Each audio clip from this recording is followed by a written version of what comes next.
Assalamualaikum warahmatullahi wabarakatuh. Selamat datang di channel Ausat Media. Yuk kita simak kajiannya. Bismillahirrahmanirrahim. Assalamualaikum warahmatullahi wabarakatuh. Alhamdulillahirrabbilalamin. Salatu wassalamu ala asyrafil anbiya wal mursalin wa ala alihi wa sahbihi ajma'in. Ikhwatal iman rahimakumullah. Episode ini kita akan mencoba mengurai sedikit tentang sumber pertama dalam kehidupan beragama kita, agama Islam, yaitu Al-Quran. Para ulama berbeda pendapat dalam hal ini.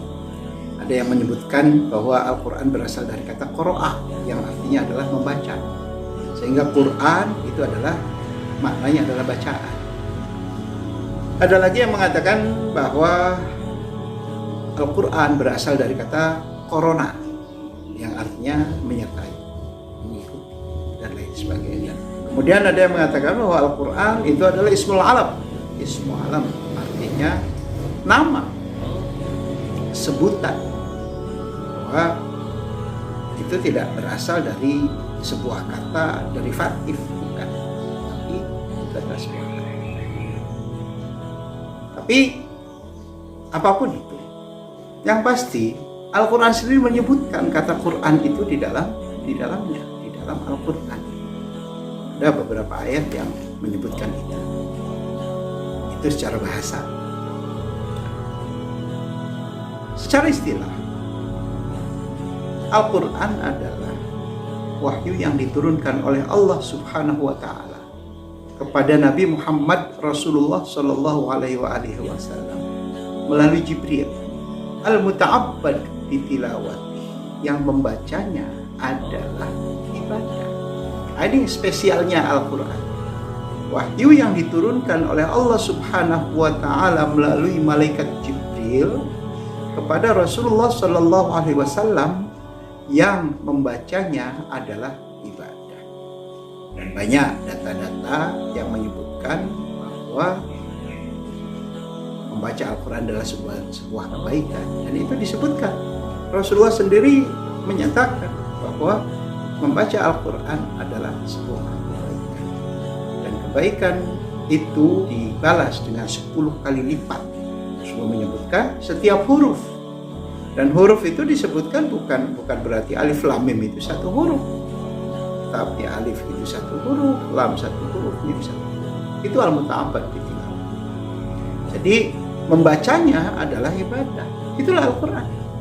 Dan keistimewaan lainnya bahwa Al-Quran disampaikan oleh Rasulullah Sallallahu Alaihi Wasallam setelah beliau menerima wahyu dari Jibril alaihissalam, kemudian dilanjutkan disampaikan oleh Rasul kepada para sahabatnya, dan itu terus sampai sekarang, dan disebutkan sebagai Al-Quran adalah kitab yang mutawatir.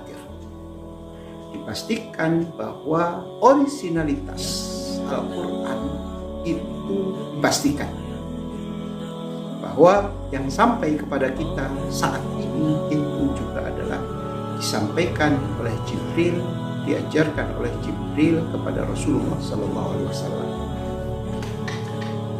Itu Al-Quran. Lalu sampai kepada kita saat ini, kita kenal secara fisik Al-Quran itu terdiri dari 114 surat. Kita sebutkan sekarang seperti itu. Kemudian kalau ditanyakan kepada orang Indonesia berapa jumlah ayat di dalam Al-Quran, sebagian besar orang Indonesia menyebutkan bahwa jumlah ayat di dalam Al-Quran adalah 6.666 ayat. Tetapi ternyata yang disampaikan oleh para ulama itu berbeda dengan apa yang kita anggap selama ini, bahwa ayat di dalam Al-Quran adalah 6.666. Paling tidak, Manaqatan dalam kitab Mabahith fi Ulumil Quran menyebutkan bahwa memang banyak perbedaan pendapat tentang jumlah ayat di dalam Al-Quran. Tetapi yang pasti, beliau memastikan bahwa 2 digit pertama 6.200, 62-nya itu mujma' alaih, artinya semua ulama sepakat dengan 6.200-nya, baru belakangnya yang berbeda. Sebagian mengatakan ada 6.236 ayat, tidak disertai dengan bismillah. Kalau mau ditambah dengan bismillah ya ditambah 112. Kenapa 112? Karena bismillah dalam surat Al-Fatihah itu sudah masuk. Lalu surat At-Taubah tidak ada bismillahnya, maka ditambah aja 6.236 itu ditambah 112 ayat kalau memang itu memasukkan kata bismillah. Tapi secara umum Manaqotan menyebutkan bahwa ayat di dalam Al-Quran berjumlah 6.236 menurut sebagian besar ulama. Karena 6.200-nya itu disepakati, tetapi 36-nya yang kemungkinan berubah. Kok bisa berbeda? Ya, karena memang Al-Quran disampaikan kepada kita itu melalui mulut ke mulut. Dari awalnya ketika Rasulullah menyampaikan itu dari mulut ke mulut, jadi tidak dituliskan di sana ini ayat 1, ini ayat 2, ini ayat 3, hanya cara berhentinya saja. Nah ini yang kemudian nanti oleh para ulama dipertegas lagi dengan penulisan tanda-tanda wakaf itu. Tanda-tanda wakaf itu membuktikan bahwa memang dari dulu Al-Quran itu disampaikan kepada kita secara MLM, mulut lewat mulut. Baru nanti ketika pada masa sahabat itu baru dituliskan ulang. Nah, ini nanti ada prosesnya, kita akan kaji nanti. Bagaimana sih prosesnya Al-Quran itu sampai kemudian sampai kepada kita dalam bentuk mushaf itu. Yang pasti dari awal ketika Rasulullah menerima wahyu Al-Quran, Rasulullah langsung sampaikan itu kepada para kutabul wahyi, sekretaris wahyu. Nah, sekretaris wahyu itu anak-anak muda. Anak-anak muda itu dalam arti bahwa remaja-remaja yang masa Rasulullah jadi Rasul itu mereka masih usia belasan tahun. Di antaranya Zaid bin Thabit, Ali bin Abi Thalib. Kemudian beberapa sahabat yang namanya Abdullah bin Umar, Abdullah bin Amr bin As dan lain sebagainya. Mereka lah yang kemudian menulis. Dan kita ketahui bahwa Rasulullah itu adalah disebutkan ummi. Dalam Al-Quran disebutkan bahwa Rasulullah diutus kepada masyarakat yang ummi. Masyarakatnya ummi. Kenapa ummi? Karena memang belum ada sekolahan waktu itu. Tapi apakah semua orang itu tidak bisa baca tulis? Semua orang bisa. Enggak semua orang bisa memang. Tetapi banyak yang bisa. Di antaranya adalah para sahabat-sahabat muda itu tadi. Sahabat-sahabat muda ini yang kemudian mereka menuliskan itu. Tetapi perlu kita sadari bahwa zaman itu belum ada qawaidul imla. Belum ada kaidah-kaidah cara penulisan itu. Lalu bagaimana mereka menuliskan itu? Penulisan itu mereka menulis kemudian dipantau oleh Rasul. Bagaimana mungkin Rasulullah memantau itu? Ingat Rasulullah punya wahyu. Rasulullah didampingi oleh malaikat Jibril. Sehingga kemudian yang dituliskan itu, yang dalam catatan mereka itu sudah dalam pantauan Rasulullah Sallallahu Alaihi Wasallam.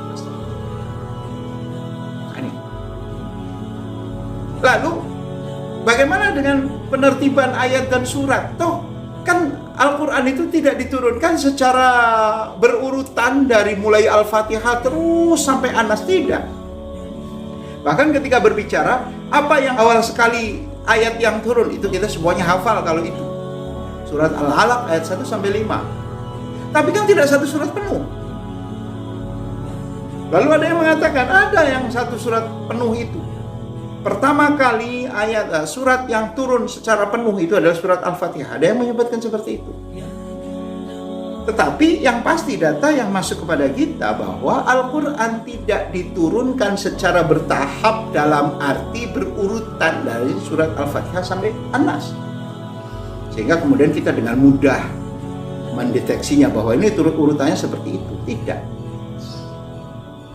Jadi Al-Quran diturunkan sesuai dengan kehendak Allah. Sesuai dengan kehendak Allah, keinginan Allah. Dan Allah Maha tahu mana yang harus diturunkan lebih dulu. Loh, bukankah Al-Quran itu sebenarnya sudah ada di Lauh Mahfuz? Iya. Tetapi kemudian diturunkan secara bertahap melalui malaikat Jibril pada Rasulullah SAW. Hasbal waqa'i' wadh-dhuruf, sesuai dengan kebutuhan-kebutuhan yang ada. Siapa yang paling tahu tentang kebutuhan kita? Itu adalah Allah. Dan Allah yang mempersiapkan itu. Dan ingat, dalam data yang diungkap dalam surat At-Tahrim ayat 6, bahwa semua malaikat termasuk Jibril alaihissalam itu tidak akan turun menemui Rasulullah selain ketika beliau mendapatkan perintah dari Allah Subhanahu wa taala. Ini Al-Quran. Secara anatomis Al-Quran kira-kira seperti itu. Hal-hal lain nanti akan kita lanjutkan pada episode berikutnya. Untuk sementara ini dulu. Semoga kita masih berkesempatan untuk menyaksikan episode berikutnya. Assalamualaikum warahmatullahi wabarakatuh.